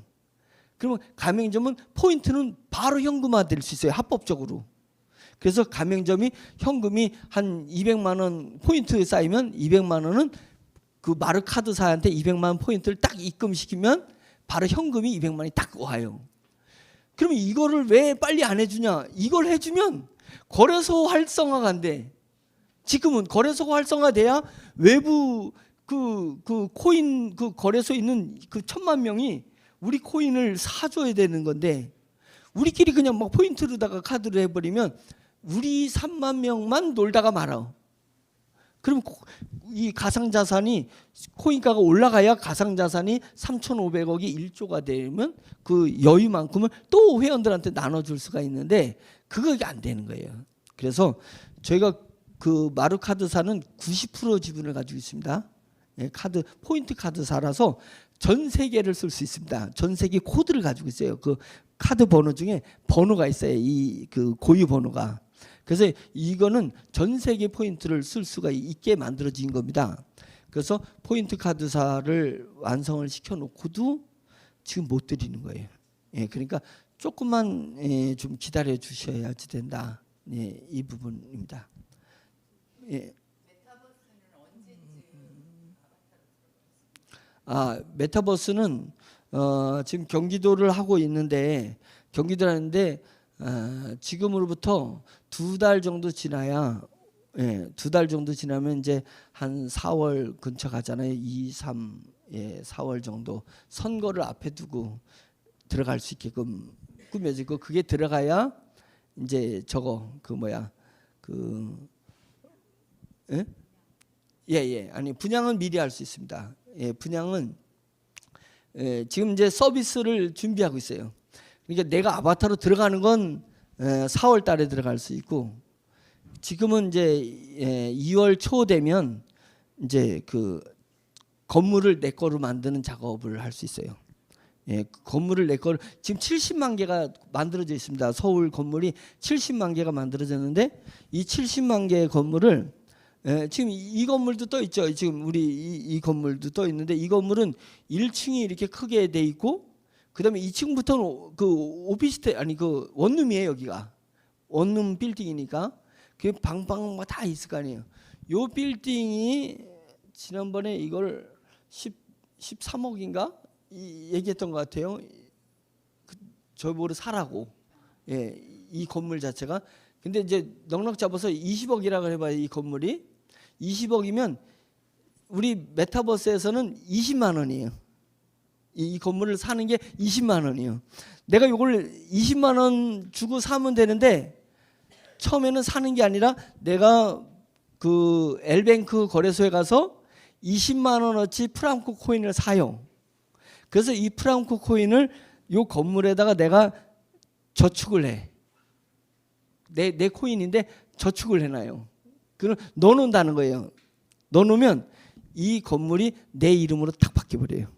등기가 프랑코 코인을 거기다 집어넣어야지 이제 등기가 내 걸로 바뀌게 되는 거예요. 그럼 내 걸로 바뀌게 되면 점점 이제 아바타들이 늘어나고 이 건물주가 마지막 여기가 지금 이벤토로 돼 있는데 이게 갑자기 바뀌어가지고 이벤토가 아니라 엉뚱한 간판이 치킨 간판이 붙으면은 우리 회사 입장에서는 여기 월세를 내는 게 500만 원을 내고 있는데 내가 요거 1층 요거 임대하려면 500만 원이니까 500원이거든요. 500원. 매달 500원 주는 거거든요. 10,000분의 1이니까. 이거를 했는데 내 거기 돈이 이거 전체를 사도 20만 원인데 우리 원어비가 지금 한 달에 월세를 500만 원 내고 있는데 요거 뺏기고 싶지 않잖아요. 그러니까 차라리 500만 원 중에 요 한 층은 나한테 5만 원을 팔아라. 아니면 10만 원을 팔아라. 이렇게 될 거 아니에요. 그럼 그 사람이 야 내가 20만 원 샀는데 10만 원 팔면 되냐? 이러면서 30만 원 줘. 이런다는 거예요. 그러면 내가 이거를 다시 30만 원 주고 사게 되면 살려면 어떻게 되냐? 나도 30만 원어치 가가지고 프랑코 코인을 사서 이 사람한테 30만 원씩 코인을 줘야 돼요. 그러면 내가 저축해 놓은 그 프랑코 코인을 산 사람한테 이임하고 명의가 그 사람한테 딱 바뀌는 거예요. 그거는 뭐냐면 70만 개, 서울에 70만 개 건물이 있는데 70만 개 건물을 공시지가로 치면은 예를 들어서 1경 정도 될 거예요. 1경 서울 건물값이 1경은 될 거 아니냐. 정확히 모르겠어요. 1경 정도가 되면 이것의 10,000분의 1이면 얼마냐면 1조예요. 1조. 우리 그 메타버스에서 건물값은 1조라는 거예요. 다르게 얘기하면 1조 원어치의 프랑코 코인이 거기에 묶여 있게 돼 버려요. 얘는 거래소에 움직이지 않죠.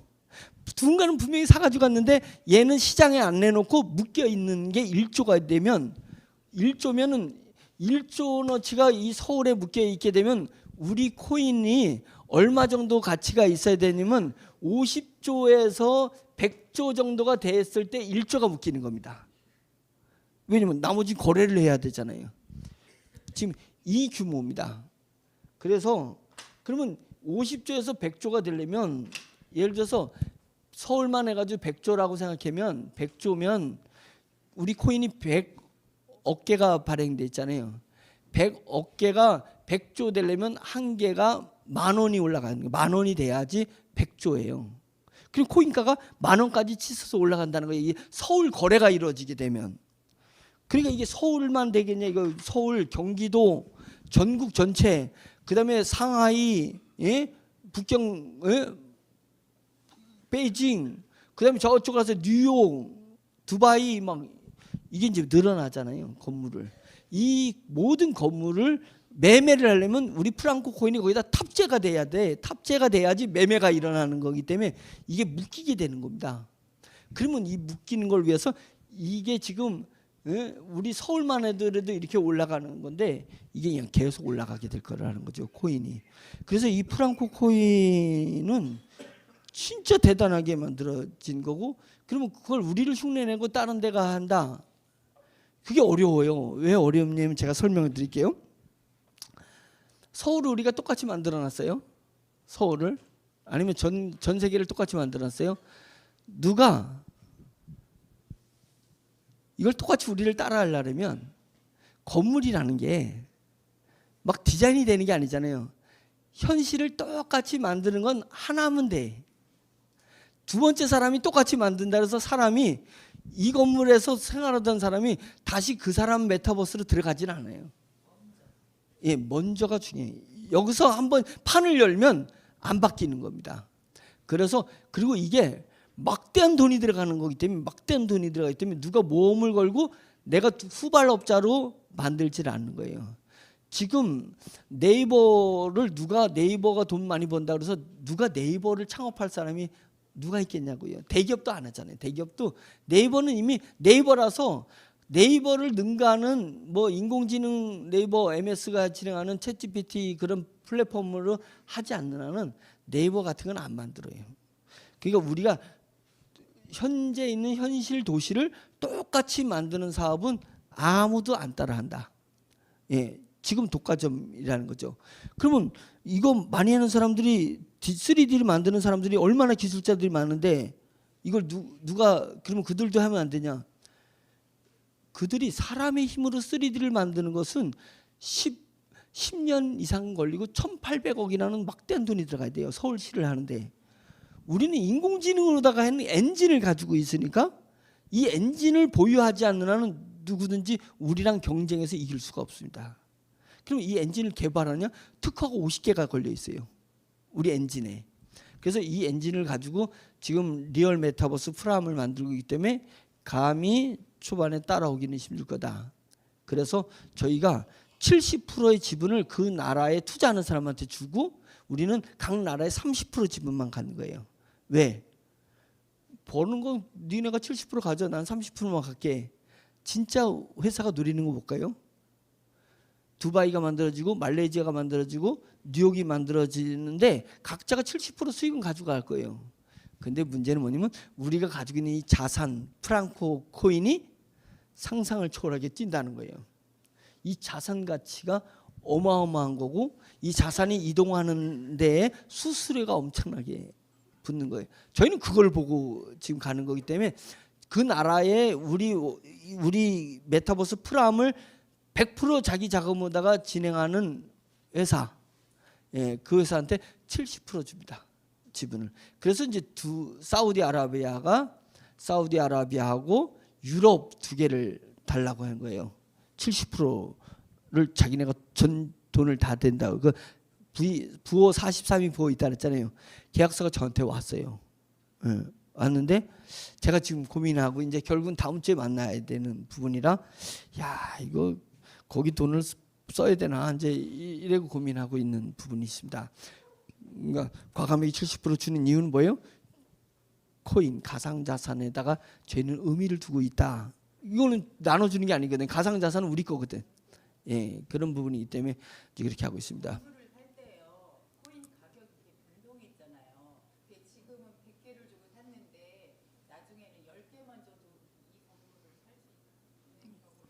아니죠. 올라가겠지. 내려가기는 왜냐면 아 그렇죠. 예예. 그거 좋은 질문하셨습니다. 예, 그게 이제 묘수예요. 묘수. 매우 잘한 질문입니다.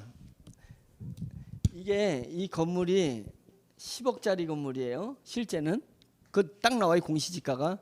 그러면 얘는 얼마를 넣어야 되냐면 10억이니까 10만 원의 코인을 맞으면 코인가가 개당 100원짜리 개당 100원에 10만 원어치 두니까 1000개가 여기 들어가 있겠죠. 코인 프랑코 코인 1000개가 여기 넣어 있어요. 10만 원어치니까 코인가가 100원이면 1000개를 적금해 놓는 거예요. 자기 거예요 이게.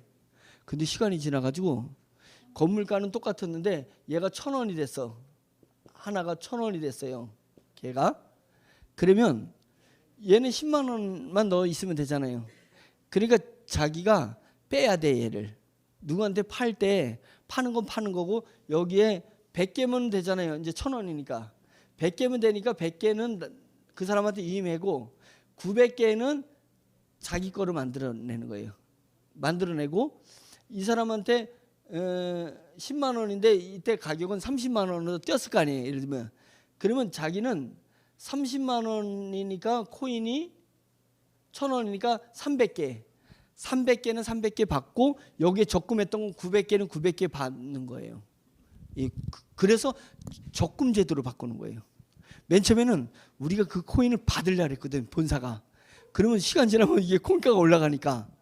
근데 그렇게 안 하고 그냥 적금하는 거로 해서 빨리 이 프랑코를 사람들이 사용하게끔 만들기 위해서 네 돈을 넣어놔라. 그러면 이 서울시를 건물을 다 사는 순간 먼저 넣는 사람은 코인가가 계속 올라갈 거다. 1조 가까이가 넣어놔야 되려니까 코인가가 올라갈 거니까 그 코인가 차익이 어마어마하게 붙을 거라서 먼저 하는 사람이 유리하다. 이제 이런 개념입니다. 이 얘기하는 거죠. 예, 그 자기가 찾아가는 겁니다. 예, 저 뒤에. 예.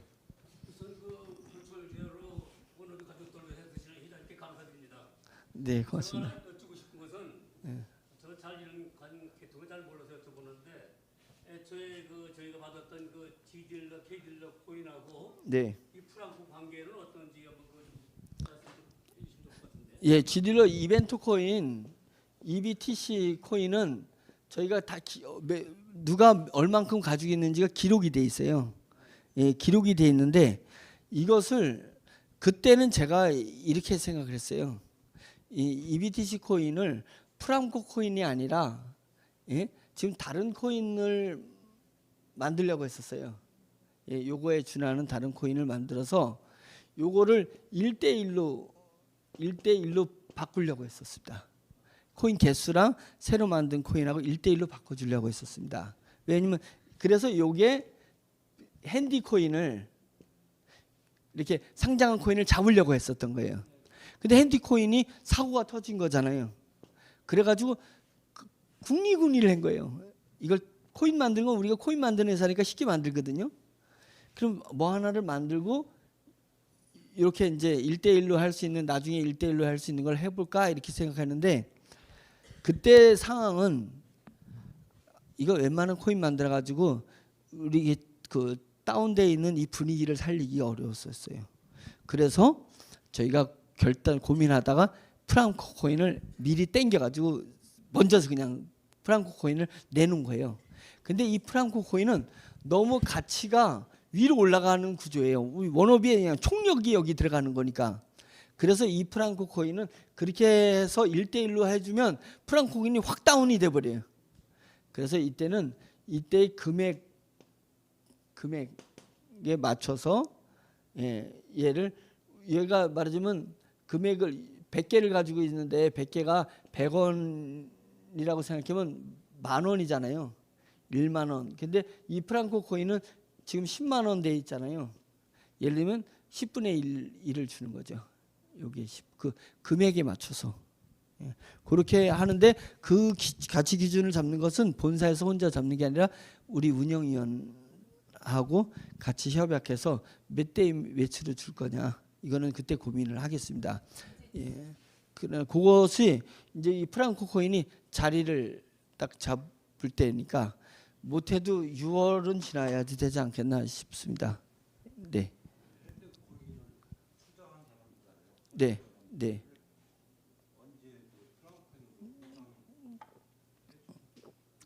핸드코인을 하시는 분들은 이제 일단은 지금 수당이 계속 나가잖아요. 프랑코 코인으로 수당 나가가지고 외부 세력이 이제 들어오는 정도를 맞춰서 그 비율을 조정을 하려고 그래요. 그러니까 이것은 금액도 금액인데 올라가는 금액도 금액인데 우리 회원 말고 그 우리 프랑코 코인을 지갑에 깐 사람들 비회원들이 얼마나 들어오느냐를 민감하게 맞춰야 되기 때문에 이것도 절대 결정자가 없어요. 협의해야 됩니다. 운영이랑 협의해서 지금 그 핸디코인을 얼마만큼 산 그 규모가 있잖아요. 그 규모 와서 그분들을 10%를 빨리 이제 교환해도 되겠다라고 했을 때 10%가 결정되고, 그다음에 또 20% 풀어주자 이렇게 하면서 그랬을 때 우리 프랑코 코인의 거래 금액에 이 그 다운되지 않는 선이라 이것은 수요 공급에 의한 시장 그 경제 논리가 있습니다.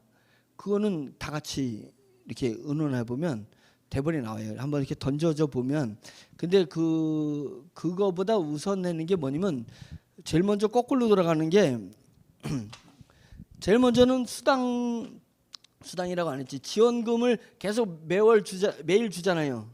이것이 프랑코 코인으로 얘는 프랑코 코인을 준 거고 그 다음에는 관리 사업자가 지난번에 락을 걸고 줘놓았던 거 있습니다.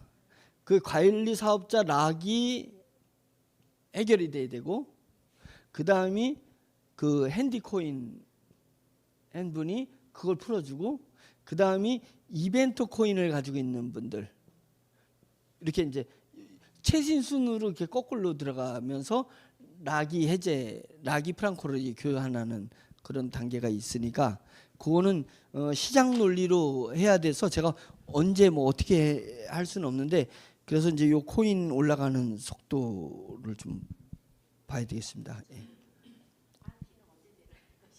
네? 안티가 저는 제 생각에는 만약상 제가 들리는 정보에 의하면 다음 주면은 그 경찰 조사가 마무리될 거 아닌가 이제 이렇게는 보고 있습니다. 이건 빨리 보는 건데 이건 뭐 제 마음대로 추측한 게 아니라 저희도 나름대로 막 정보를 수집하고 있잖아요. 인맥을 동원해서. 그러니까 이제 내일 다음 주 정도면 되지 않을까 이제 1월을 안 넘기겠다 이제 이런 마음을 가지고 있는데 만약 그게 경찰에서 조사가 종결되면 어떤 식이 되냐면 경찰은 두 군데로 결과를 통지하게 돼 있어요. 하나는 검찰 담당 검사한테 이게 결과물이 가고 하나는 금융감독원에 갑니다. 그러면 금융감독원에 경찰에서 유사수신의 혐의가 없습니다라고 딱 보내면 금융감독원에서는 바로 주의를 내려요. 주의를 내리면 저희는 이제 언론 중재하고 원래 언론중재위원회하고 우리 법무팀에서 전부 언론사에 우리 안티글을 올렸던 언론사에 일제히 공지를 내려요. 공지를 보내. 내용 증명을. 그래서 언론사에서 아니 그 금융감독원에서 주의가 내려갔으니 기사를 그거는 오보다. 그래서 기사를 내리든지. 그런가요? 주의 해제. 예. 주의가 해제되면 주의 해제됐다는 것을 언론사에 통보하면 언론사는 기사를 내리거나 정정 보도를 하게 됐습니다. 그래서 저희는 정정 보도를 내리는 건 내리는 거고 정정 보도를 요구할 수 있는 권한이 있기 때문에 그렇게 되고, 그다음에 경찰이 검찰한테 결과물을 보내요. 그럼 이제 검찰에서 딱 보고 혐의 없음으로 딱 결론을 내면 우리한테 혐의 없음 통보가 딱 오게 되는 거예요. 그리고 우리는 이제 안티방에 일제히 이제 그 허위사실 유포 이거로다가 걸어요. 안티방 걸 때 회사가 걸지 않고 각 센터별로 겁니다. 안티방에 손해배상 청구. 들어가면 n분의 1로 손해배상을 물어야 돼요. 그 안티방에 있는 사람들이 n분의 1로 물어야 되니까 이제 관리사업자 거기 관리자가 있잖아요. 관리자하고 등지는 사건이 있어서 실제로는 300명이 있는데 10% 정도만 충성 그쪽 파고 나머지는 해바라기예요. 여기 그냥 해바라기 여기 가서 기웃대면 뭐라도 얻을 수 있나, 그다음에 화라도 속이라도 후련하지 않나, 이제 이래서 가 있는 사람들이기 때문에 공중분해되는 건 어렵지 않다. 이것만 받으면, 왜냐면 저희는 손해배상으로다가 물 수 있잖아요. 왜? 브랜드 가치가 떨어졌기 때문에 회사도 손해지만 각 센터들도 월세 내고 내가 여기다가 투자를 했는데, 그리고 한 센터당 500명, 700명을 관리하고 있는데 이런 안티글이나 이런 것 때문에 명예가 훼손되고 영업행위가 지장을 받았으니까 손해배상 청구를 이제 각 센터에서 내면 아마 그 안티방이 그거 쫓아다니냐고 정신없으면 실명 확인이 되잖아요. 실명 확인. 그래서 손해를 끼친 걸 다 파악하기 위해서 모든 안티방에 있는 실명이 확인되게 돼 있습니다. 우리가 지난번에 백두산 카페 고소했더니 백두산 카페 관리자 실명이 확인됐어요. 예, 확인할 수 있습니다. 이제 그런 식으로다가 하면서 이제 변화가 일어나고 그 다음부터는 이제 걸기가 어렵습니다. 왜냐면 우리 종사자가 3만 명이 있어요. 이 손해는 엄청나게 끼치고, 그 다음에 이 계열사들이 다 자리매김을 하기 때문에 기업 신용훼손죄가 무진장 큰 겁니다. 기업 신용훼손죄, 개인 명예훼손죄보다 훨씬 큰 게 기업 신용훼손죄. 우리는 3만 명이 이렇게 버티고 있기 때문에 실제로는 겁 없는 겁니다. 이 조선미지라든지 천지일보가 우리 기업을 상대로 하고 그렇게 올렸는데, 이들은 생각하기를 여기 존재하는 27,000명이 다 피해자로 주장하는 사람인 줄 알고 있는 거예요.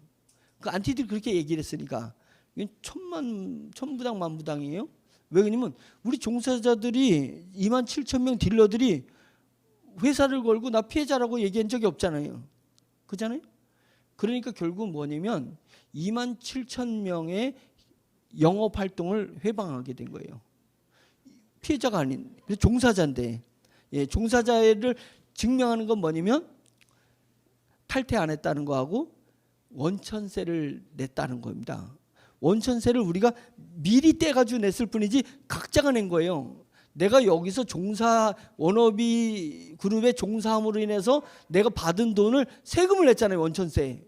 원천세는 금융투자자가 내는 게 아니라 종사자가 내게 돼 있습니다. 원천세는 종사자. 부가세는 금융은 부가세를 안 내는데 물건을 구입한 거는 부가세가 듣게 된 거예요. 그럼 원천세를 회사가 미리 징수해 가지고 낸 거지, 실제는 원천세는 각자가 내는 겁니다. 맞죠? 예, 내가 소득에 대한, 여기서 종사에서 얻어진 소득을 원천세 내는데 우리 회사가 원천세를 여러분들 27,000명이 낸 돈이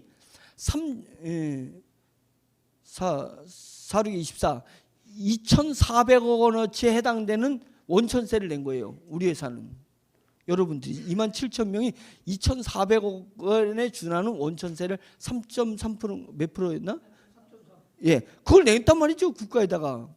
그만큼 손해배상 청구가 신문사 기자들이나 이쪽에다가 낼 수 있다. 그런데 그걸 지금 안 낸 거예요. 이제 그래서 지금 막 사인을 받고 있었잖아요. 예, 그 사인 받으면 이제 요쯤에 이제 안티방어다 이제 공격해 나가면 난리가 아니다. 이제 그래 되면 그거 n분의 1씩 이제 물을 내면 정신 없습니다. n분의 1. 그러니까 물기 싫으니까 어떻게 돼요? 공중분해될 수밖에 없고, 그러면 공중분해는 핵심 관리자하고 핵심 멤버 안티방 그거 다 포렌싱 되고 우리 그 워너비 감사원에서 다 캡처해 놨습니다. 다 캡처해서 누구 이니셜로 어떤 정보를 흘렸는지가 그 무슨 말을 했는지 우리는 다 캡처하고 있습니다. 예. 누가 안티방에 올라가 있는 우리 본사 직원인지 모르겠죠?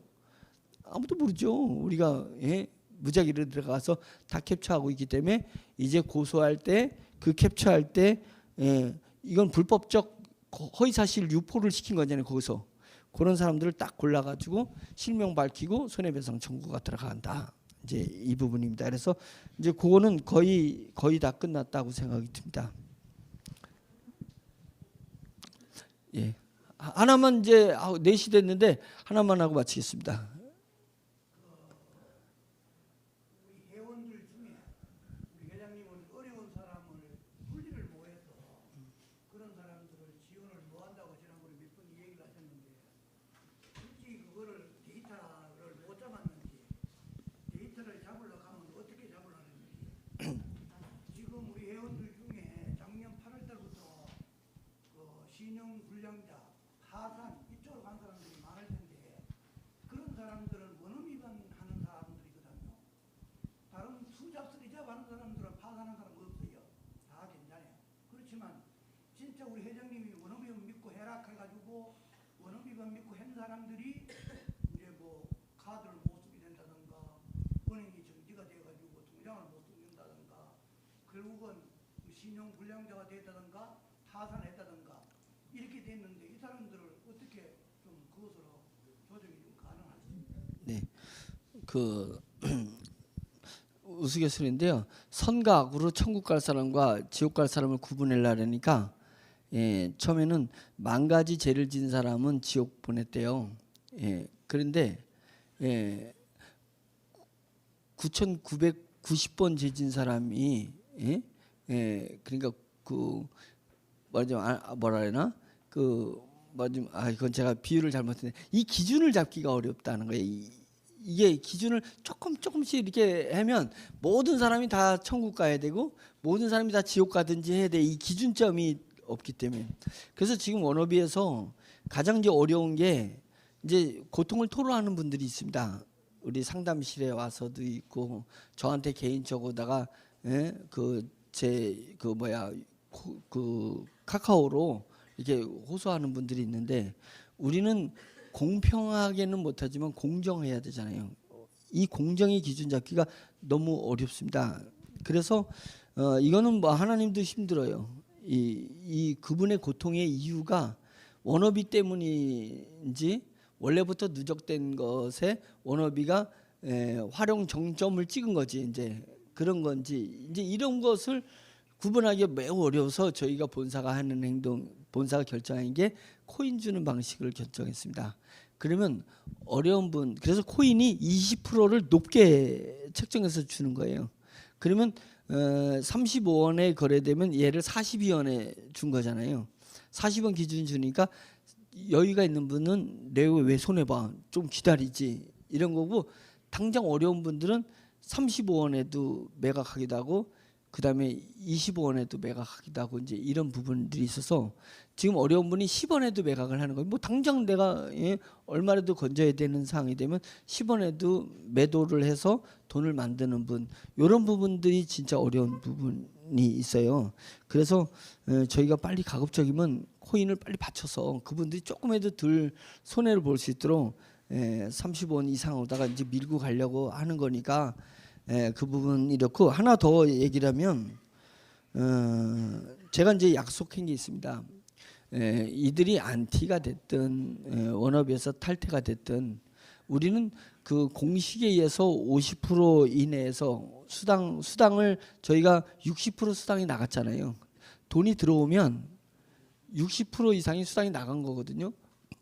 왜냐면 원가제였죠.